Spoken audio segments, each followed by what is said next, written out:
दोस्तों, the master Prakash classes में आप सभी भावी शिक्षकों का बहुत बहुत स्वागत है।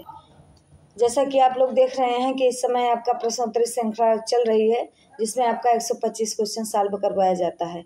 उस 125 क्वेश्चन को आप लोग ईमानदारी पूर्वक देखते होंगे और कापी कलम जरूर लेकर बैठते होंगे कि जो इम्पोर्टेंट आपको लगे उसको आप नोट करते चलिए कि आपका सितंबर अक्टूबर में पेपर होगा। सितंबर के लास्ट तक और अक्टूबर के पहले सप्ताह तक पेपर हो जाएगा। तो आप इसी 90 दिन में इतनी बेहतरीन तैयारी करिए कि आपका रिजल्ट एक सीट आपकी पक्की हो जाए। तो वो पक्की सीट करवाने के लिए द मास्टर प्रकाश चैनल आप लोगों के लिए सदैव तत्पर है। तो देखेंगे भैया, आपका पहला क्वेश्चन, ग्रंथ किस रचनाकार की रचना है? बताएंगे आप लोग। ए महादेवी वर्मा की, बी सूर्यकांत त्रिपाठी निराला की, सी सुमित्रा नंदन पंत की, डी आपका जयशंकर प्रसाद की। ये बहुत बेहतरीन रचना है। आप लोग बताएंगे ग्रंथ किसकी है? तो सी ऑप्शन हो जाएगा भैया, सुमित्रा नंदन पंत की। एक बात आप लोग को बताते चले, ये 125 क्वेश्चन रहता है, जिसमें से कितना कम समय लगे कि मतलब 45 मिनट 48 मिनट के अंदर आप लोग का हो जाए, जिससे आप वीडियो को 2-3 बार देख सकें। और प्रैक्टिस सेट से ये मतलब होता है भैया कि आप प्रश्नों को समझें कि हाँ, इस तरीके से क्वेश्चन पूछे जाते हैं, ये इम्पॉर्टेंट कभी हैं, और जो विश्लेषण करके बनाया जाए वो आपका प्लस पॉइंट रहता है। तो देखते हैं अगला क्वेश्चन, आपका क्वेश्चन नंबर 2। ये देखिएगा, 2 क्वेश्चन हो जाएगा कि दुख ही जीवन की कथा रही, क्या कहूँ आज जो नहीं कही। उपयुक्त पंक्तियाँ किस रचना से ली गई हैं? बताएंगे आप लोग। सरोज स्मृति से, बी राम की शक्ति पूजा से, सी कुरुक्षेत्र से, डी आपका स्कंदगुप्त से। तो बताएंगे दूसरा का कौन सा हो जाएगा भैया। ये बेहतरीन क्वेश्चन है, तो ये सरोज स्मृति से लिया गया है। अगला क्वेश्चन देखेंगे, क्वेश्चन नंबर 3। महादेवी वर्मा का प्रथम काव्य संकलन है।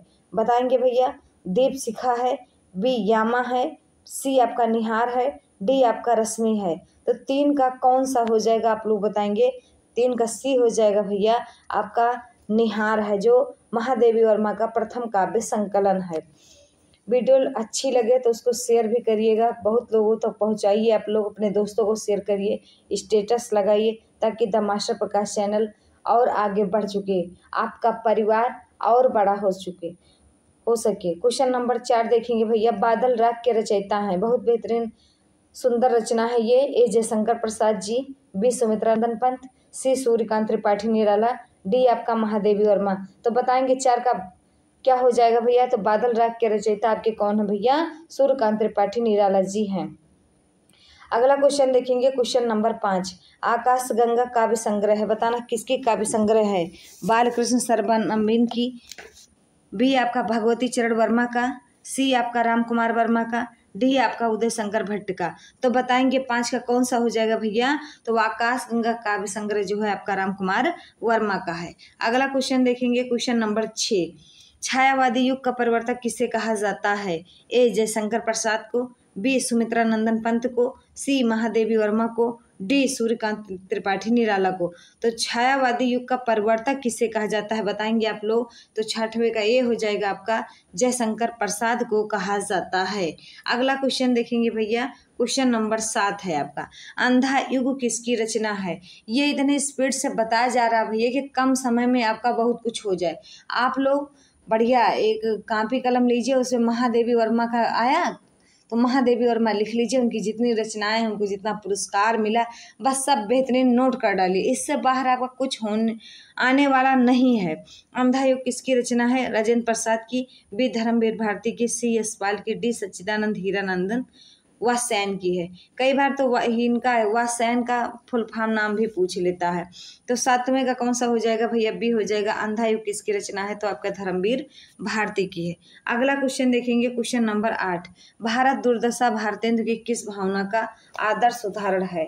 तो बताएंगे भैया। मन की उदासीनता, बी पारिवारिक चिंता, सी बाल समस्या, डी आपका देश हितैषणा। तो तो 8 का बताएंगे आपका कौन सा हो जाएगा भैया, तो भारत दुर्दशा भारतेंद्र की देश हितैषणा के अंतर्गत आती है। अगला देखेंगे क्वेश्चन नंबर 9, ये भी आपका बेहतरीन है। निम्नलिखित में से कौन सा कार्यावस्था के अंतर्गत नहीं है, बताना। प्रयत्न, बी प्राप्त्याशा, सी फलागम, डी आपका उत्पाद। तो 9 का बताएंगे कौन सा हो जाएगा भैया, तो 9 का डी हो जाएगा, उत्पाद जो है कार्यावस्था के अंतर्गत हो नहीं आता। अच्छा, कार्यावस्थाएं कितनी होती है, तो 5 होती हैं, जो आपके सामने 3 लिखी गई हैं। अगला क्वेश्चन देखेंगे क्वेश्चन नंबर 10, महावीर की कथा पर आधारित नाटक है, बताएंगे। अंधा युग, बी अंधी गली, सी कोणार्क, डी आपका आधे अधूरे। तो 10वां का कौन सा भैया हो जाएगा, ए हो जाएगा, अंधा युग हो जाएगा। अगला क्वेश्चन देखेंगे क्वेश्चन नंबर 11, नाटक में अभिनय कितने प्रकार का होता है, बताएंगे भैया। ए 3 प्रकार का, बी 4 प्रकार का, सी 2 प्रकार का, डी आपका 8 प्रकार का। तो बताएंगे 11 का कौन सा विकल्प सही हो जाएगा, तो नाटक में अभिनय जो है 4 प्रकार का होता है। कितने प्रकार का, 4 प्रकार का। अगला क्वेश्चन देखेंगे क्वेश्चन नंबर 12, बकरी नाटक के रचयिता कौन है, बताएंगे। ए मोहन राकेश, बी उपेंद्र नाथ अश्क, सी हबीब तनवीर, डी सर्वेश्वर दयाल सक्सेना। तो 12 का कौन सा हो जाएगा, तो बकरी नाटक के रचयिता सर्वेश्वर दयाल सक्सेना। देखिएगा सर्वेश्वर दयाल सक्सेना आया, अब उसको नोट डाउन करिए और जितनी भी रचनाएं इनसे इंपॉर्टेंट है सब लिख लीजिएगा, और उसके बाद जैसे ही कोई प्रैक्टिस सेट मिले लगाते चले जाइए। अगला क्वेश्चन देखेंगे क्वेश्चन नंबर 13, संयोगिता स्वयंवर है, नाटक है, बी उपन्यास है, सी कहानी है, डी इनमें से कोई नहीं। तो 13 का बताएंगे आपका कौन सा हो जाएगा भैया, ए संयोगिता स्वयंवर एक नाटक है। क्वेश्चन नंबर 14 देखेंगे आप लोग, ज्ञानाश्रयी निर्गुण काव्य का दार्शनिक आधार क्या है, बहुत बढ़िया क्वेश्चन ये भी है आपका। ये शुद्ध द्वैतवाद से है, बी विशिष्ट द्वैतवाद से है, सी द्वैतवाद से है, डी अद्वैतवाद से है। तो 14 का बताएंगे कौन सा हो जाएगा, 14 का डी हो जाएगा, अद्वैतवाद से है। अगला क्वेश्चन देखेंगे क्वेश्चन नंबर 15, ज्ञान बोध के रचनाकार हैं, सुंदरदास हैं, मलुकदास हैं, रज्जब हैं, इनमें से कोई नहीं। तो 15 का आप लोग बताएंगे कौन सा हो जाएगा भैया, तो बी आपका मलुकदास जी हैं। अगला क्वेश्चन देखेंगे क्वेश्चन नंबर 16, प्रैक्टिस सेट लगाने से भैया प्रश्नोत्तरी कवर होती है, प्रश्नोत्तरी के साथ आपको माहौल पता चलता है कि अच्छा इसी प्रकार के क्वेश्चन आपके टीजीटी में पूछे जाएंगे, टीजीटी पीजीटी इसमें क्वेश्चन पूछे जाएंगे। तो प्रकृति प्रश्नों की समझ में आती है कि हमें देखिएगा इतना ब्रॉड है, पढ़ने के लिए आप थक जाएंगे, फिर भी आपका कोर्स कंप्लीट नहीं होगा। तो वही आपको अगर आप प्रैक्टिस सेट सॉल्व कर रहे हैं तो आपको पता चल रहा है केवल क्वेश्चन यहीं से ही उठा है, क्योंकि ये क्वेश्चन आपका प्रीवियस ईयर का है और जो आने की संभावना है वो सब है आपका। तो 16 का बताएंगे भैया, राधा वल्लभ संप्रदाय का प्रवर्तक कौन है, तो बताएंगे वल्लभाचार्य जी हैं, हित हरिवंश हैं, सी गोविंद स्वामी है, डी आपका छीत स्वामी है। तो 16 का बताएंगे आपका कौन सा आंसर हो जाएगा भैया, बी ऑप्शन हो जाएगा, हित हरिवंश स्वामी हैं। अगला क्वेश्चन नंबर देखेंगे 17, रामानंद की शिष्य परंपरा में आते हैं, बताना। ए ऑप्शन रंगाचार्य, बी नाथ मुनि, सी रामानुजाचार्य, डी आपका पुंडरीकाक्ष। तो 17 का बेहतरीन आंसर हो जाएगा आपका रामानुजाचार्य। अगला क्वेश्चन देखेंगे क्वेश्चन नंबर 18, तो देखेंगे अशोक के फूल निबंध रचित हैं, ए महादेवी वर्मा के, बी डॉक्टर हजारी प्रसाद द्विवेदी द्वारा, सी रामधारी सिंह दिनकर द्वारा, डी नागार्जुन द्वारा। तो 18 का कौन सा हो जाएगा, बी डॉक्टर हजारी प्रसाद द्विवेदी द्वारा अशोक के फूल लिखे गए हैं। अगला क्वेश्चन देखेंगे क्वेश्चन नंबर 19, बाल मुकुंद गुप्त रचित निबंध संग्रह का नाम है, ए भारत मित्र, बी प्रज्ञा मित्र, सी शिवसागर की चिट्ठियाँ, डी शिव शंभू के चिट्ठे। तो 19 का बेहतरीन जवाब आपका हो जाएगा शिव शंभू के चिट्ठे, ये बाल मुकुंद द्वारा रचित निबंध संग्रह का नाम है। अगला क्वेश्चन देखेंगे क्वेश्चन नंबर 20, अष्टछाप के प्रमुख कवि नंददास किसके शिष्य थे, तो ए वल्लभाचार्य के, बी विट्ठलनाथ के, सी रामानंद के, डी निम्बकाचार्य के। तो 20 का कौन सा हो जाएगा आप लोग बताएंगे भैया, तो 20 का बी हो जाएगा विट्ठलनाथ के। तो अष्टछाप के प्रमुख कवि नंददास विट्ठलनाथ के शिष्य थे। अगला क्वेश्चन नंबर देखेंगे 21। आगे अच्छा लगे वीडियो तो शेयर जरूर करिएगा आप लोग, और कमेंट बॉक्स में जरूर बताइएगा कि आपका कितना क्वेश्चन सही गया। तो 21 का देखेंगे आप लोग, कृष्ण काव्य धारा के प्रतिनिधि कवि हैं, तो ए सूरदास, बी कबीरदास, सी नाभादास, डी आपका रैदास। तो 21 का कौन सा हो जाएगा भैया? 21 का ए हो जाएगा। कृष्ण काव्यधारा के प्रतिनिधि कवि जो हैं सूरदास माने जाते हैं। क्वेश्चन नंबर 22, सूरदास ने किस कृति को नहीं लिखा? ए सूर सारावली, बी दोहावली, सी साहित्य लहरी, डी आपका सूर सागर। तो 22 का बेहतरीन आंसर हो जाएगा सूरदास ने दोहावली कृति को नहीं लिखा और सूर सारावली, साहित्य लहरी और सूर सागर को लिखा। ये सब कॉपी में अपने नोट डाउन करते चलिए आप लोग। अगला क्वेश्चन देखेंगे 23। हम इसलिए बता रहे हैं भैया क्योंकि अगर यही 3 महीना आप लोग ज़बरदस्त मेहनत कर दिए तो समझ लीजिएगा पर डे आपके पास 125 क्वेश्चन के प्रश्नों की श्रृंखला जाती है। आपको मार्केट से एक भी बुक लेने की आवश्यकता नहीं है। बस आप लोग ईमानदारी से जुड़े हुए प्रश्नों को आप लोग सॉल्व करते रहिए बस। अगला क्वेश्चन देखेंगे आप लोग कि प्राणचंद्र चौहान का संबंध भक्ति की किस काव्य शाखा से है? तो बताना राम भक्ति शाखा से है, बी कृष्ण भक्ति शाखा से है, सी ऑप्शन स्वरमुखी शाखा से है, डी ज्ञान मार्गी शाखा से है। तो 23 का जबरदस्त आंसर हो जाएगा आपका ए हो जाएगा। प्राणचंद्र चौहान का संबंध किससे है? तो राम भक्ति शाखा से है। अगला क्वेश्चन देखेंगे क्वेश्चन नंबर 24। तुलसीदास जी ने भी परंपरा के अंतर्गत भ्रमर गीत की रचना की है जो संकलित है। बताएंगे आप लोग जानकी मंगल में, बी कृष्ण गीतावली में, सी गीतावली में, डी कवितावली में। तो 24 का आपका हो जाएगा भैया, 24 का बी हो जाएगा कृष्ण गीतावली में। अगला क्वेश्चन नंबर देखेंगे 25। नाभादास कृत भक्तमाल की भाषा है। बताएंगे अवधी है, बी ब्रज भाषा है, सी हिंदी खड़ी बोली है, डी आपका मैथिली है। तो 25 का बताएंगे कौन सा हो जाएगा भैया? भक्तमाल की भाषा जो है ब्रज भाषा है। अगला क्वेश्चन देखेंगे क्वेश्चन नंबर 26। गोस्वामी तुलसीदास जी की कुल कितनी कृतियों में उत्तरकांड संबंधित वर्णन प्राप्त होते हैं? बताएंगे ए 2, बी 4, सी 3, डी 1। तो 26 का बेहतरीन आंसर आप लोगों का हो जाएगा 4 हैं। अगला क्वेश्चन देखेंगे क्वेश्चन नंबर 27। मलिक मोहम्मद जायसी को जायसी कहा जाता है क्योंकि वे क्या थे? जायस गोत्र में पैदा हुए थे, बी ऑप्शन जायस मत के मानने वाले थे, सी ऑप्शन जायस नामक स्थान के निवासी थे, डी उपयुक्त में से कोई नहीं। तो 27 का बेहतरीन जवाब हो जाएगा आपका सी, जायस नामक स्थान के निवासी थे। अगला क्वेश्चन देखेंगे क्वेश्चन नंबर 28। कुतुबुन के गुरु का नाम है। बताएंगे भैया ए सैयद अशरफ, बी दामो, सी मेहंदी, अगर डी आपका शेख। तो बताएंगे कौन सा हो जाएगा भैया 28 का? तो डी हो जाएगा आपका। अगला क्वेश्चन देखेंगे क्वेश्चन नंबर 29। लाल तारा की विधा है। तो बताएंगे ए रेखा चित्र, बी संस्मरण, सी जर्नल, डी आपका यात्रा वृत्त। तो बताएंगे लाल तारा कौन सी विधा के अंतर्गत आती है? तो 29 का आपका ए हो जाएगा, लाल तारा रेखा चित्र विधा के अंतर्गत आती है। क्वेश्चन नंबर 30 देखेंगे। हिंदी में रेखा चित्र के प्रथम रचयिता पंडित पदम सिंह शर्मा की रचना का नाम है? ए पदम राग, बी पथ के साथी, सी 10 तस्वीरें, डी आपका रेखा और रंग। तो 30 का बेहतरीन आंसर हो जाएगा आपका ए पदम राग होगा। अब ये सब जैसे पदम सिंह शर्मा की जितनी रचनाएं हैं आप लोग उसको नोट करते चलिए और भैया वीडियो को आगे शेयर जरूर करिएगा। अगला क्वेश्चन देखेंगे क्वेश्चन नंबर 31। मतीराम द्वारा रचित ग्रंथ है। बताएंगे कृष्णायन, बी जगत विनोद, सी ललित ललाम, डी रस चंद्रिका। तो 31 का बताएंगे आप लोग कौन सा हो जाएगा विकल्प? ललित ललाम। अगला क्वेश्चन देखेंगे 32। मतीराम की भाषा है। बताएंगे ए बोलचाल की ब्रज भाषा, बी साहित्यिक ब्रज भाषा, सी आपका साहित्यिक अवधि, डी आपका साहित्यिक राजस्थानी।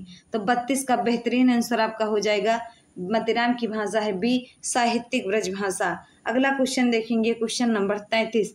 चिंतामणि द्वारा रचित प्रबंध काव्य है। बताएंगे भैया कृष्णचरित है कि काव्य प्रकाश है कि सी श्रृंगार मंजरी है कि डी आपका रस विलास है। तो 33 का कौन सा हो जाएगा आप लोग बताएंगे? 33 का ए हो जाएगा कृष्णचरित है। अगला क्वेश्चन देखेंगे क्वेश्चन नंबर 34। ब्रज भाषा के आधुनिक कालीन प्रसिद्ध कवि हैं। ए ऑप्शन आपका मैथिली शरण गुप्त है, बी अयोध्या सिंह उपाध्याय हरिऔध है, सी जगन्नाथ दास रत्नाकर है, डी आपके भारतेंदु हरिश्चंद्र हैं।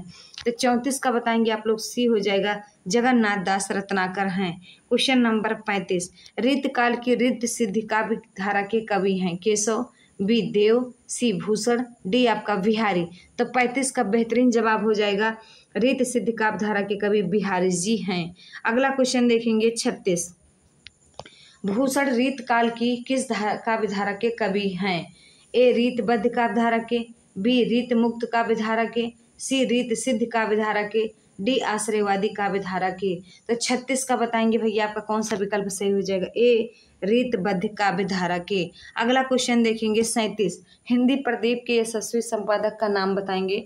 राधा कृष्ण गोस्वामी हो जाएगा, बी बालकृष्ण भट्ट हो जाएगा, सी अंबिका दत्त व्यास हो जाएगा, डी आपका लाला भगवान दीन हो जाएगा। तो 37 का बेहतरीन जवाब आपका हो जाएगा बालकृष्ण भट्ट हैं। अगला क्वेश्चन देखेंगे क्वेश्चन नंबर 38, आधुनिक काल के साहित्य की सबसे बड़ी विशेषता है। ए मात्र पद्य में उत्कृष्ट कृतियों की रचना, बी गद्य को साहित्य के सशक्त माध्यम के रूप में प्रतिष्ठित करना, सी नवगीतों में संगीत के तत्वों को पिरोना, डी आपका भावुकतापूर्ण कथनों को प्राश्रय प्रदान करना। तो 38 का जबरदस्त आंसर हो जाएगा आपका भैया, आधुनिक काल की साहित्य की सबसे बड़ी विशेषता है कि गद्य को साहित्य के सशक्त माध्यम के रूप में प्रतिष्ठित करना। अगला क्वेश्चन देखेंगे 39, मिश्र बंधु नामक हिंदी साहित्य के इतिहास लेखकों के नाम है बताना। ये तीनों भाई हैं, इन तीनों भाई का नाम बताना आपका। श्याम बिहारी मिश्र, सुखदेव बिहारी मिश्र और राम बिहारी मिश्र। बी ऑप्शन गणेश बिहारी मिश्र, श्याम बिहारी मिश्र, सुखदेव बिहारी मिश्र, सी गणेश बिहारी मिश्र, श्याम बिहारी मिश्र, राम बिहारी मिश्र, डी आपका गणेश बिहारी मिश्र, सुखदेव बिहारी मिश्र और राम बिहारी मिश्र। तो 39 का बताएंगे आपका बेहतरीन जवाब हो जाएगा भैया बी गणेश, श्याम और सुखदेव। आगे देखेंगे क्वेश्चन नंबर 40, पुराने हिंदी ग्रंथ के लेखक हैं बताएंगे भैया आप लोग। ए चंद्रधर शर्मा गुलेरी, बी नलिन बिलोचन शर्मा, सी रामचंद्र शुक्ल, डी आपका आचार्य हजारी प्रसाद द्विवेदी। तो 40 का आपका हो जाएगा भैया पुरानी हिंदी ग्रंथ के लेखक कौन है? चंद्रधर शर्मा गुलेरी हैं। अगला क्वेश्चन देखेंगे 41, हिंदी साहित्य की भूमिका पुस्तक के लेखक कौन है? ए रामचंद्र शुक्ल हैं, बी राम कुमार वर्मा हैं, सी विश्वनाथ प्रसाद मिश्र हैं, डी आपके हजारी प्रसाद द्विवेदी हैं। तो 41 का कौन सा हो जाएगा भैया, हिंदी साहित्य की भूमिका के लेखक कौन है? हजारी प्रसाद द्विवेदी। अगला देखेंगे 42 नंबर, परमात्मा का कुत्ता किसकी रचना है? ए निर्मल वर्मा की, बी मोहन राकेश की, सी आपका हो जाएगा विष्णु प्रभाकर की, डी आपका राजेंद्र प्रसाद का यादव का। तो बताएंगे 42 का कौन सा हो जाएगा भैया आपका? तो 42 का हो जाएगा बी परमात्मा का कुत्ता मोहन राकेश की रचना है। अगला क्वेश्चन देखेंगे 43, कीर्तलता की भाषा क्या है? ये बहुत बेहतरीन क्वेश्चन है आपका। साहित्य का भ्रंश है, बी प्राकृतिक है, सी लोक भाषा है, डी आपका अवहट्ट है। तो 43 का बताएंगे कौन सा हो जाएगा आपका? 43 का डी हो जाएगा, कीर्तलता की भाषा क्या है? अवहट्ट है। 43 का भैया डी ऑप्शन हो जाएगा। अगला क्वेश्चन देखेंगे क्वेश्चन नंबर 44, गद्य पद्य मिश्रित चंपू काव्य है। ए वर्ण रत्नाकर, बी उक्त व्यक्ति प्रकरण, सी राउर वेल, डी आपका स्थूली भद्ररास। तो 44 का आपका ए हो जाएगा वर्ण रत्नाकर। अगला क्वेश्चन देखेंगे 45, चंद्रबरदाई किसके दरबारी कवि थे? बताएंगे ए हम्मीर रासव के, बी बीसलदेव के, सी महाराणा प्रताप के, डी आपके पृथ्वीराज चौहान के। तो बताएंगे 45 का कौन सा हो जाएगा भैया आपका? 45 का डी हो जाएगा पृथ्वीराज चौहान के। अगला क्वेश्चन नंबर देखेंगे 46, नाटक को पंचम वेद की मान्यता प्रदान की। भरत मुनि ने, विश्वनाथ ने, दशरथ ओझा ने, पाणिनि ने। तो 46 का भैया कौन सा हो जाएगा? ए हो जाएगा, नाटक को पंचम वेद की मान्यता भरत मुनि ने दी थी। इनके ग्रंथ का नाम क्या था भैया? तो नाट्य शास्त्र था। अगला क्वेश्चन नंबर देखेंगे 47, ध्वन्यालोक किस शताब्दी का ग्रंथ है? 7वीं शताब्दी का, बी 8वीं शताब्दी का, सी 9वीं शताब्दी का, डी आपका 11वीं शताब्दी का। तो 47 का आपका हो जाएगा भैया ध्वन्यालोक किस शताब्दी का ग्रंथ है? तो 9वीं शताब्दी का। अगला क्वेश्चन देखेंगे 48, काव्य के विशिष्ट तत्व के रूप में ध्वनि शब्द का सर्वप्रथम प्रयोग किया था।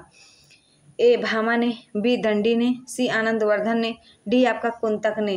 तो 48 का बताएंगे भैया कौन सा हो जाएगा? सी हो जाएगा, काव्य के विशिष्ट तत्व के रूप में ध्वनि का सर्वप्रथम प्रयोग किया था आनंदवर्धन ने। अगला क्वेश्चन देखेंगे क्वेश्चन नंबर 49, इनमें से कौन सी काव्य कृति सुदामा पांडे मतलब धूमिल की रचना है? ए कल सुनना मुझे, बी शहर अब भी संभावना है, सी यहाँ से देखो, डी कंकावती। तो 49 का कौन सा हो जाएगा? ए हो जाएगा, कल सुनना मुझे। अगला देखेंगे क्वेश्चन नंबर 50। संशय की एक रात के लेखक हैं, बताएंगे। ए मुक्तिबोध, बी श्रीकांत वर्मा, सी धूमिल, डी आपका नरेश मेहता।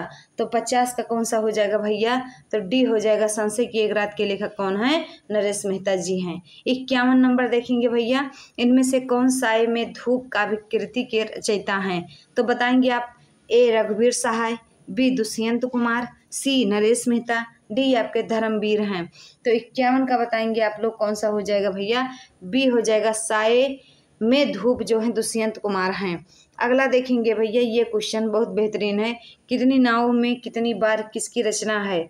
ए सच्चिदानंद हीरानंद वात्स्यायन की, बी मुक्तिबोध की, सी नेमिचंद्र जैन की, डी आपका भारत भूषण अग्रवाल की। तो 52 का कौन सा हो जाएगा आपका? 52 का ए हो जाएगा। कितनी नावों में कितनी बार सच्चिदानंद हीरानंद वात्स्यायन की रचना है। अगला क्वेश्चन देखेंगे 53। कौन सी काव्य कृति गिरजा कुमार माथुर की नहीं है? मतलब 3 रचनाएं जो हैं और 1 रचनाएं नहीं हैं। तो देखना आपका ए ऑप्शन है नाश और निर्माण, बी आपका शिला पंख चमकीले, सी ऑप्शन छाया मत छूना, डी ऑप्शन बुनी हुई रस्सी। तो 53 का बताएंगे भैया कौन सा हो जाएगा? तो 53 का डी हो जाएगा। बुनी हुई रस्सी जो है गिरजा कुमार माथुर की रचना नहीं है। अगला क्वेश्चन देखेंगे क्वेश्चन नंबर 54। शुक्ल की बीबी किसकी रचना है? ए केदारनाथ सिंह की, बी धर्मवीर भारती की, सी सूर्यकांत त्रिपाठी निराला की, डी आपका कोमल भारती की। तो 54 का कौन सा हो जाएगा भैया? सी हो जाएगा। शुक्ल की बीबी जो है सूर्यकांत त्रिपाठी निराला की रचना है। अगला क्वेश्चन देखेंगे 55। निम्नलिखित कहानियों में से कौन सी कहानी जैनेन्द्र कुमार कृत है? ए नमक का दरोगा, बी मलबे का मालिक, सी पाजेब, डी हार की जीत। तो 55 का बताएंगे बेहतरीन आंसर हो जाएगा इसका कि जैनेन्द्र कुमार कृति है, तो पाजेब जो है उन्हीं की है। अगला क्वेश्चन देखेंगे 56। आचार्य रामचंद्र शुक्ल हिंदी की प्रथम कहानी किसे मानते हैं? तो ए बताना 11 वर्ष का समय, बी इंदुमती, सी दुलाईवाला, डी आपका गुलबहार। तो 56 का कौन सा आंसर हो जाएगा भैया? तो इंदुमती को मानते हैं प्रथम कहानी। अगला क्वेश्चन देखेंगे 57। प्रकाशन वर्ष के आधार पर जयशंकर प्रसाद के कहानी संग्रहों का सही अनुक्रम है? इंद्रजाल, सी इंद्रजाल छाया प्रतिध्वनि आंधी आकाशदीप, डी आपका आकाशदीप छाया इंद्रजाल आंधी प्रतिध्वनि। तो क्रम बताना है कौन सा सही है। तो आपका 57 का बी हो जाएगा। सबसे पहले आपका छाया आया, फिर प्रतिध्वनि आई, फिर आकाशदीप आए, फिर आंधी इंद्रजाल। इसको आप नोट डाउन कर लीजिएगा, ये बहुत इंपॉर्टेंट है आपका। क्वेश्चन नंबर 58 देखेंगे। शेखर जोशी की रचना है, बताएंगे। मकान है, हत्यारे हैं, सी कोसी का घटवार है, डी इनमें से कोई नहीं। तो 58 का कौन सा हो जाएगा? शेखर जोशी की रचना है कोसी का घटवार। अगला क्वेश्चन देखेंगे 59। महाभोज मन्नू भंडारी का कैसा उपन्यास है? ए ऐतिहासिक, बी राजनीतिक, सी धार्मिक, डी आंचलिक। तो 59 का कौन सा हो जाएगा? महाभोज जो है मन्नू भंडारी का राजनीतिक उपन्यास है, बी ऑप्शन सही है। अगला क्वेश्चन देखेंगे क्वेश्चन नंबर 60। द्विवेदी युग के सर्वश्रेष्ठ प्रगीतकार माने जाते हैं? ए रूप नारायण पांडे, बी लोचन प्रसाद पांडे, सी मुकुटधर पांडे, डी इनमें से कोई नहीं। तो 60 का कौन सा हो जाएगा कि सर्वश्रेष्ठ प्रगीतकार माने जाते हैं? मुकुटधर पांडे। अगला क्वेश्चन देखेंगे 61। द्विवेदी युग की कविता है? ए उपदेशात्मक एवं इतिवृत्तात्मक, बी प्रकृति चित्रात्मक, सी नव जागरण परख, डी आपका नारी चेतनात्मक। तो 61 का बताएंगे भैया बेहतरीन आंसर हो जाएगा। द्विवेदी युग की जो कविता है वो उपदेशात्मक है और इतिवृत्तात्मक है। अगला देखेंगे क्वेश्चन नंबर 62। प्रेमचंद्र का अपूर्ण उपन्यास है? ए ऑप्शन कायाकल्प, बी आपका रंगभूमि, सी आपका गबन, डी आपका मंगलसूत्र। तो 62 का बेहतरीन जवाब हो जाएगा आपका प्रेमचंद का जो अपूर्ण उपन्यास है वो है मंगलसूत्र। अगला क्वेश्चन देखेंगे क्वेश्चन नंबर 63। खंजन नयन के रचनाकार हैं? ए भीष्म सहायनी, बी अमृता प्रीतम, सी मोहन राकेश, डी आपका अमृतलाल नागर। तो खंजन नयन के रचनाकार बताना कौन सा हो जाएगा? तो 63 का डी हो जाएगा। खंजन नयन के रचनाकार अमृतलाल नागर जी हैं। अगला क्वेश्चन देखेंगे 64। निपुणिका हजारी प्रसाद द्विवेदी के किस उपन्यास की नारी मात्र है? बताना। ए चारुचंद्र लेख की, बी अनाम दास का पोथा, सी पुनर्नवा, डी आपका बाण भट्ट की आत्मकथा। तो 64 का बताएंगे कौन सा हो जाएगा? डी हो जाएगा। निपुणिका हजारी प्रसाद के बाणभट्ट की आत्मकथा के नारी पात्र है। अगला क्वेश्चन देखेंगे, क्वेश्चन नंबर 65। गोदान में होरी की बेटी का नाम क्या है? ये बहुत बढ़िया क्वेश्चन है। अब ये गोदान आया तो अब इसके पात्र का नाम पूछा गया, इसका मतलब और भी पात्र पूछा जाएगा, इसीलिए आप लोग नोट करते चलिएगा। तो देखिएगा, सिलिया होगा, बी झुनिया होगा, सी सोना होगा, डी धनिया होगा। तो 65 का आपका बेहतरीन आंसर हो जाएगा, बताएंगे कौन सा? तो 65 का आपका सी ऑप्शन हो जाएगा। गोदान में होरी की बिटिया का नाम क्या है आपका?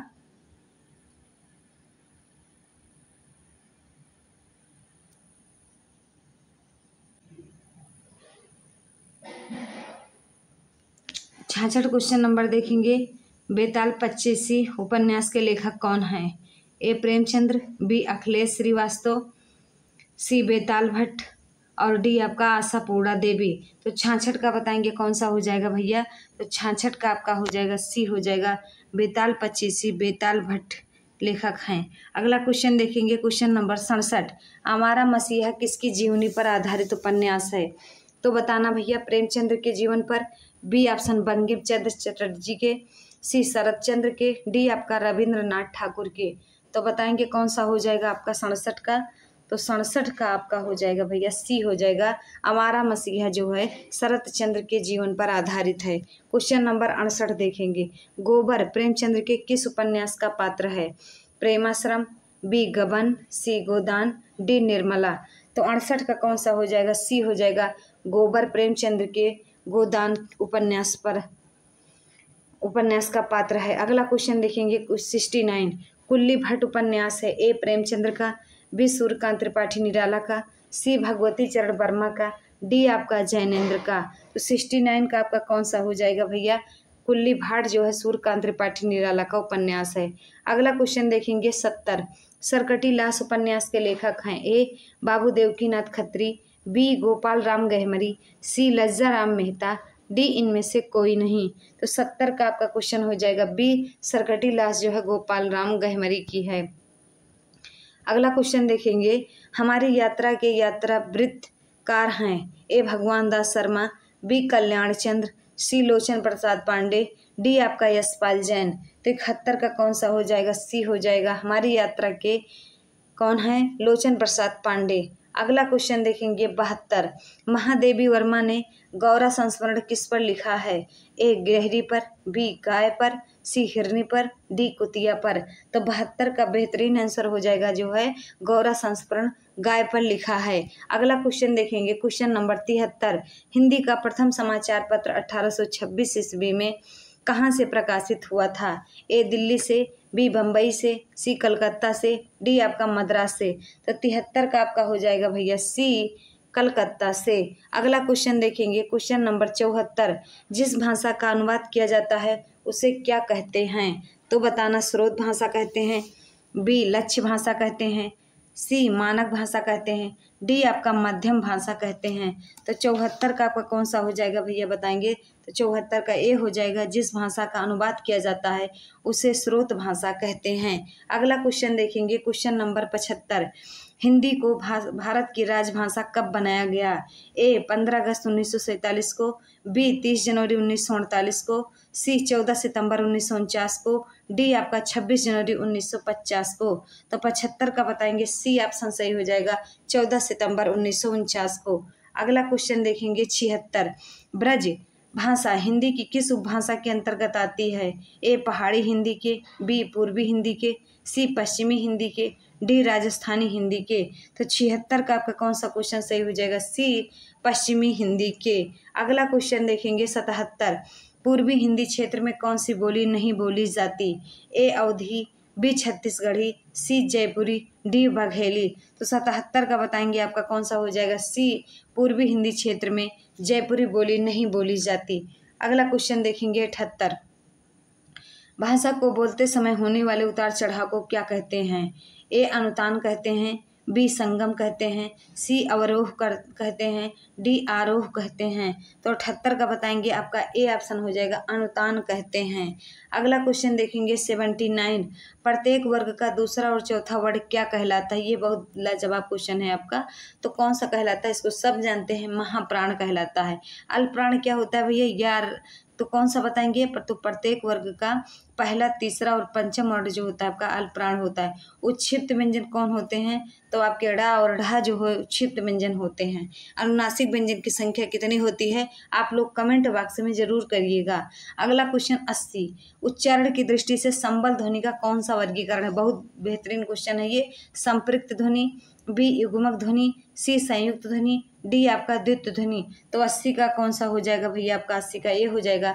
संबल ध्वनि का कौन सा वर्गीकरण है? तो संपृक्त का है। अगला क्वेश्चन देखेंगे 81, ऐसी कौन सी दो मात्राएं हैं जिनका प्रयोग तो किया जाता है किंतु उनका समावेश स्वर में नहीं किया जाता? बड़ा आ छोटी की, बी अंकहा की, सी री उ की, डी आपका आ अंक की। तो 81 का बताएंगे भैया बी हो जाएगा। अंकहा का प्रयोग तो किया जाता है लेकिन स्वर में इनका प्रयोग नहीं किया जाता। अगला क्वेश्चन देखेंगे 82, सिर पर बैठो काग, आंख दो खात निकारत पंक्ति में रस है। बताएंगे बीभत्स है, बी अद्भुत है, सी रौद्र है, डी आपका वीर है। तो देखिएगा, जैसे देखिए आप कि कोई सिर पर कौवा बैठा है और आंखें दो नोच नोच के खा रहा है, तो वो देखकर आप घृणा लगेगी आपको। तो जहाँ घृणा की बात आती है, घृणा की, वहाँ आपका बीभत्स रस होता है। अगला देखेंगे क्वेश्चन नंबर 83। वीडियो को शेयर जरूर करिएगा अपने दोस्तों में और नई अपडेट पाने के लिए सब्सक्राइब जरूर कर लीजिएगा, ताकि जब कुछ भी सूचना आए मास्टर प्रकाश क्लासेज में तो आपको तुरंत सबसे पहले पता चले। निर्वेद किस रस का स्थायी भाव है? बताएंगे आप लोग भैया। इसको सब जानते हैं, भयानक का, विभत्स का, भक्ति का कि शांत का? तो शांत का स्थायी भाव क्या होता है भैया? तो निर्वेद होता है। अगला क्वेश्चन देखेंगे क्वेश्चन नंबर 84, वीर रस का स्थायी भाव है। तो बताएंगे वीर रस का स्थायी भाव क्या हो जाएगा भैया? तो सी ऑप्शन उत्साह हो जाएगा। भय का, भयानक का भय हो जाता है ना, रौद्र का क्रोध हो जाता है। अगला देखेंगे भैया, ये बहुत बेहतरीन क्वेश्चन है। 85, सुवर्ण को खोजत फिरत कवि बेबिचारी चोर। इसमें अलंकार है, तो अलंकार इसमें भैया आपका है श्लेष अलंकार, क्योंकि एक शब्द आया है सुवर्ण। क्या आया है? सुवर्ण। इससे 3 लोग चिपके हुए हैं, कवि हैं, व्यभिचारी हैं और चोर हैं। तो जो कवि होते हैं भैया उनको अच्छे अच्छे वर्डों की तलाश रहती। अब व्यभिचारी का मतलब जो ऐसे महिंद्रा टाइप में होते हैं, उनको क्या होता है, वो लड़की के ऊपर भी लागू है, लड़का के ऊपर भी लागू है। तो याद रखिएगा, जो मतलब जिनको बस व्यभिचारिता जिसके अंदर भरी है, वो व्यक्ति सिर्फ सुंदर रंग की तलाश करेगा। चोर का मतलब क्या होता है भैया? चोर को सुंदर अक्षर से क्या मतलब, सुंदर स्त्री से क्या मतलब, उसकी सीकड़ अंगूठी से मतलब है कि नहीं? तो ये आपका, तो मतलब एक सुवर्ण शब्द है, इसी में आपका श्लेष अलंकार है और इसी से 3 अर्थ चिपके हुए हैं। अगला क्वेश्चन देखेंगे क्वेश्चन नंबर 86, उपमा के 4 अंगों में से किसी एक के न होने पर भी उपमा अलंकार होता है, उसे क्या कहा जाता है? ए अनुपमा, बी लुप्तोपमा, सी उपमा, डी आपका पूर्वोपमा। तो 86 का आपका कौन सा क्वेश्चन हो जाएगा भैया? तो बी हो जाएगा लुप्तोपमा। अगला क्वेश्चन देखेंगे 87, एक राम घनश्याम हित चातक तुलसीदास, उपयुक्त पंक्ति में कौन सा अलंकार है? बताएंगे आप लोग। रूपक अलंकार है, बी उपमा अलंकार है, सी आपका अनुप्रास अलंकार है, डी आपका यमक है। तो 87 का आप लोग बताएंगे कौन सा हो जाएगा? ए हो जाएगा, रूपक अलंकार है। अगला क्वेश्चन देखेंगे 88, छंद के विषम चरणों में 13 तथा सम चरणों में 11 मात्राएं होती हैं। बताएंगे दोहा में, बी हर गीतिका में, सी सोरठा में, डी आपका रोला में। तो बताएंगे कौन सा हो जाएगा 88 का भैया? तो 88 का आपका ए हो जाएगा, दोहा में होता है। विषम चरणों में 13 और सम चरणों में 11 मात्राएं होती हैं। और इसी का उल्टा क्या होता है? आप लोग आंसर जरूर बताइएगा। सवैया के संदर्भ में कौन सा कथन गलत है? सवैया एक मात्रिक छंद होता है, बी इसके चरण 22 से 26 वर्णों तक होते हैं, सी सुंदरी सवैया का एक प्रमुख भेद है, डी आपका ब्रज भाषा का या बहु प्रचलित छंद है। तो 89 का बताएंगे आप लोग का भैया? 89 का हो जाएगा ए, सवैया एक मात्रिक छंद, ये कथन गलत है। अगला क्वेश्चन देखेंगे 90, हर गीतिका छंद में यति कितनी मात्राओं पर होती है? तो 14 पर, बी 16 पर, सी आपका 18-10 पर, डी ऑप्शन 12-16 पर। तो 90 का कौन सा हो जाएगा आप लोग बताएंगे? 90 का बी हो जाएगा, 16-12 पर। अगला क्वेश्चन देखेंगे भैया क्वेश्चन नंबर 91, व्यवहार का सही संधि विच्छेद है। तो बताएंगे आप लोग, बी धन अवधनहार, बी व्यवधनहार, सी ब्या धन वहार, डी आपका ब्या धन वा धन हार। तो 91 का कौन सा हो जाएगा भैया? ए हो जाएगा, बी धन अवधन हार होगा। अगला क्वेश्चन देखेंगे 92। सावधान का सही संधि विच्छेद है। सावधान धान, बी ऑप्शन साधन वधान, सी ऑप्शन साधन आवधान, डी ऑप्शन साधन अवधान। तो 92 का कौन सा हो जाएगा? सावधान का सही विच्छेद जो है साधन अवधान हो जाएगा, मतलब केंद्र अवधान से सहित। अगला क्वेश्चन देखेंगे 93। महर्षि का सही संधि विच्छेद है। महतधन ऋषि, बी महान धन ऋषि, सी महाधन ऋषि, डी महारधन ऋषि। तो 93 का कौन सा हो जाएगा भैया? तो महर्षि का सही संधि विच्छेद आपका सी हो जाएगा, महाधन ऋषि। अगला क्वेश्चन देखेंगे 94। अनुरूप में कौन सा समास है? तत्पुरुष समास, बी बहुब्रीहि समास, सी कर्मधारय समास, डी आपका अव्ययीभाव समास। तो 94 का क्या हो जाएगा आपका? बताएंगे आप लोग। 94 का अनुरूप में अव्ययीभाव समास है, डी ऑप्शन सही हो जाएगा। Question number 95। आमरण में कौन सा समास है? ए ऑप्शन तत्पुरुष, बी अव्ययीभाव, सी द्वंद्व, डी आपका द्विगु। तो 95 का कौन सा हो जाएगा? आमरण में अव्ययीभाव समास है। अगला क्वेश्चन देखेंगे, क्वेश्चन नंबर 96। आंधी आवे बैठ गवावे, लोकोक्ति का उपयुक्त अर्थ है, बताएंगे। आंधी आवे और बैठ गवावे, ए संकट से मुंह फेर लेना, बी विपरीत परिस्थिति में उपयुक्त समय आने का इंतजार करना, सी विपत्ति से टकराने का हौसला रखना, डी आंधी के बाद पानी बरसने का इंतजार करना। तो 96 का भैया कौन सा हो जाएगा? बी विपरीत परिस्थिति में उपयुक्त समय आने का इंतजार करना। अगला क्वेश्चन देखेंगे 97। किताब का कीड़ा होना का उपयुक्त अर्थ है। बहुमूल्य वस्तु को नष्ट करना, बी अनुपयुक्त जगह रहने वाला, सी बहुत अधिक पढ़ने वाला, डी आपका ज्ञान का दुश्मन। तो 97 का आपका हो जाएगा भैया सी, किताब का कीड़ा होना मतलब बहुत अधिक पढ़ने वाले व्यक्ति को कहते हैं। अगला क्वेश्चन 98। कच्चा चिट्ठा खोलने का उपयुक्त अर्थ है। ए सारा भेद खोल देना, बी कच्चे काम को पक्का करना, सी भेद छिपाना, डी कान का कच्चा होना। तो बताएंगे 98 का कौन सा हो जाएगा? ए हो जाएगा, कच्चा चिट्ठा खोलने का मतलब होता है सारा भेद खोलना। अगला क्वेश्चन देखेंगे 99। निम्नलिखित में से कौन सा शब्द तत्सम नहीं है? ए प्रतीत, बी प्रतीत, सी प्रतिमान, डी प्रतिबिंब। तो 99 का कौन सा हो जाएगा आप लोग बताएंगे? ए हो जाएगा, प्रतीत हो जाएगा। अगला क्वेश्चन देखेंगे 100। निम्नलिखित में से कौन सा शब्द तद्भव है? तो बताएंगे ए उल्लास, बी उच्छ्वास, सी निश्वास, डी आपका उजास। तो बताएंगे 100 का कौन सा हो जाएगा भैया? डी आपका उजास जो है तद्भव है। अगला देखेंगे क्वेश्चन नंबर 101। निम्नलिखित में से कौन सा शब्द तत्सम नहीं है? तो किसन, कटि, कर्क, कृषकाय। तो 101 का आपका कौन सा हो जाएगा भैया? 101 का आपका बताएंगे किसन होगा, कटि होगा, तत्सम नहीं है। तो किसन जो है आपका नहीं है। अगला देखेंगे भैया क्वेश्चन नंबर 102। निम्न में से कौन सा वाक्य वर्तमान काल का है? मानो पढ़ता है, बी मोहन गया, सी सीता सो रही थी, वह जाएगा। कौन सा हो जाएगा? वह जाएगा। तो बताएंगे 102 का कौन सा हो जाएगा भैया? तो वाक्य वर्तमान काल का है, तो जहाँ पढ़ता बहती है ते हैं शब्द आते वहाँ कौन सा होता है आपका? वर्तमान काल। मोहन गया क्या है? सामान्य भूतकाल। सीता सो रही थी तो ये आपका भूतकाल हो जाएगा, और वो भी कैसा? अपूर्ण भूतकाल। वह जाएगा तो ये सामान्य भविष्यत काल हो जाएगा। तो उम्मीद है आप लोग नोट कर लिए होंगे। अगला क्वेश्चन देखेंगे 103। मेरे हाथ में लेखनी है, वाक्य में कौन सा प्रसर्ग है? तो मेरे हाथ में लेखनी है कर्म है, बी अपादान है, सी अधिकरण है, डी आपका संप्रदान है। तो ये अधिकरण है क्योंकि मेरे हाथ में है, तो जहाँ में पर आए वहाँ आपका कौन सा हो जाएगा भैया? अधिकरण। अगला क्वेश्चन देखेंगे क्वेश्चन नंबर 104। क्रिया के जिस रूप से क्रिया निष्पादन के समय का ज्ञान हो, किसका हो? समय का, उसे क्या कहते हैं? काल कहते हैं। Question number 105। दिए गए विकल्पों में से सही विकल्प का चयन कर रिक्त स्थानों की पूर्ति करें। शब्द के जिस रूप से यह ज्ञात हो कि वह शब्द डाट डाट का है या स्त्री जात का है तो उसे क्या कहते हैं?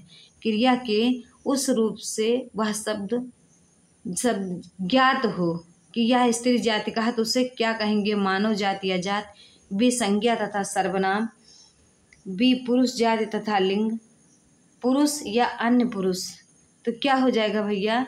जिस रूप से यह ज्ञात हो कि वह शब्द क्या है, पुरुष जाति का है या स्त्री जाति का, तो उसे लिंग कहते हैं,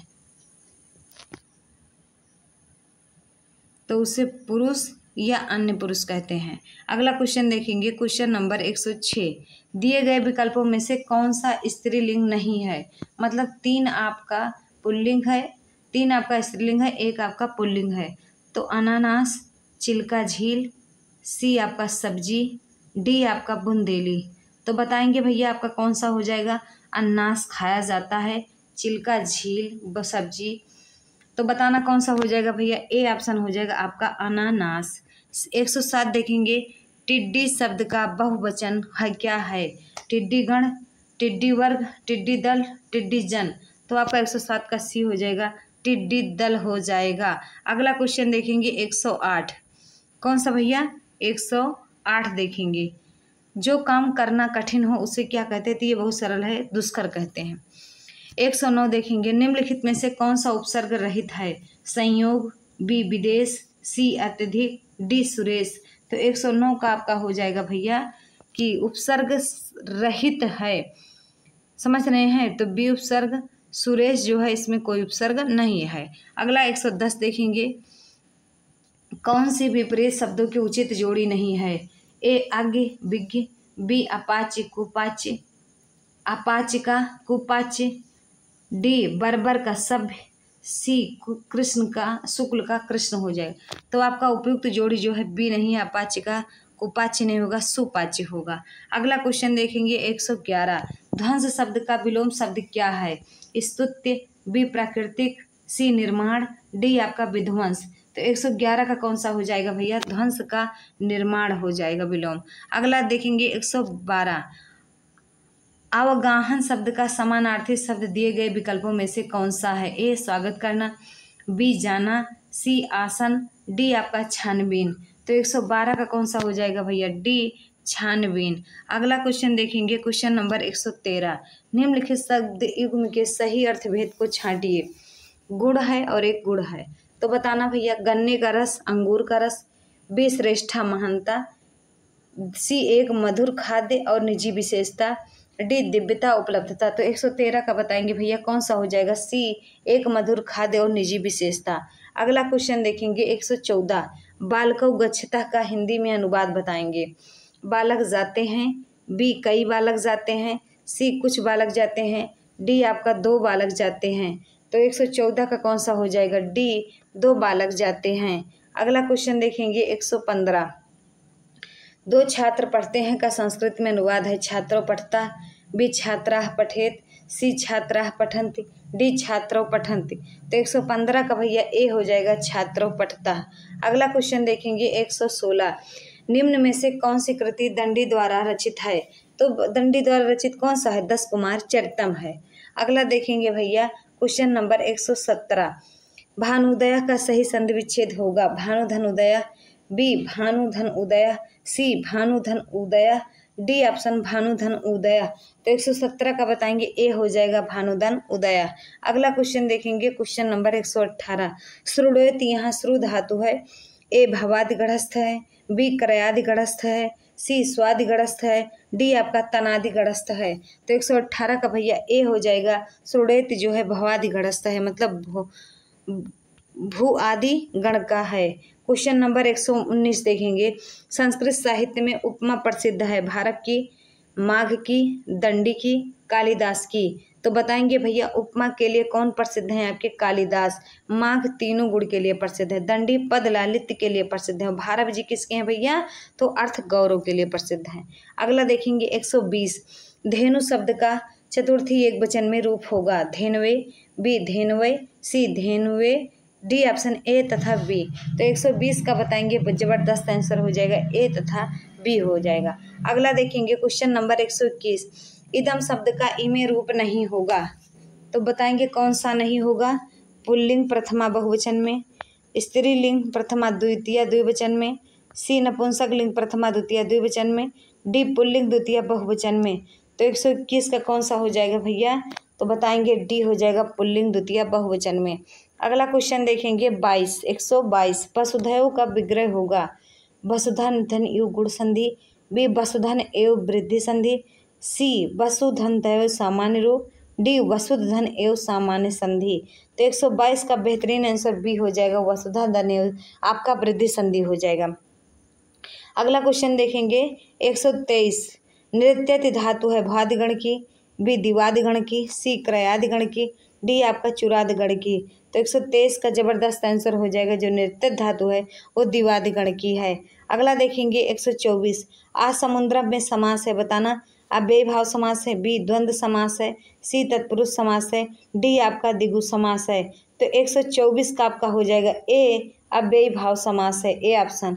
125 देखेंगे भैया और इस सेशन का लास्ट क्वेश्चन है ये, क्रयादिगण की धातु नहीं है। तो ए ग्रह, बी क्री, सी क्री, डी आपका ज्ञा। तो बताएंगे 125 का सी हो जाएगा क्रयादिगण की जो धातु है वो क्री नहीं है। ये आपका सेशन कंप्लीट हुआ 125 क्वेश्चन का। तो वीडियो कैसा लगा कमेंट बॉक्स में ज़रूर बताइएगा और वीडियो को आगे शेयर भी करिएगा। मिलते हैं अगले वीडियो में, तब तक के लिए जय हिंद जय भारत।